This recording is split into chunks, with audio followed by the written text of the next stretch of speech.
కరూర్ తొక్కిసలాట ఘటనతో తమ పార్టీకి ఎలాంటి సంబంధం లేదని తమిళ వెట్రిగళగం అధ్యక్షుడు ప్రముఖ సినీ నటుడు విజయ్ సిబిఐకి చెప్పినట్లు తెలుస్తోంది. ఈ ఘటనపై దర్యాప్తులో భాగంగా సిబిఐ ముందు విజయ్ సోమవారం నాడు హాజరయ్యారు.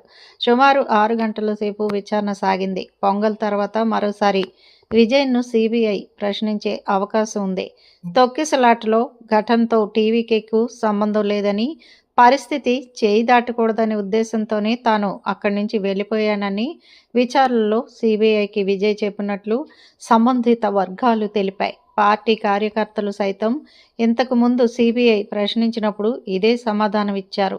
కాగా విజయ్ను ప్రశ్నించడం పూర్తి కాలేదని, పొంగల్ సందర్భంగా విరామం ఇవ్వాలని ఆయన కోరారని సిబిఐ వర్గాలు తెలిపాయి.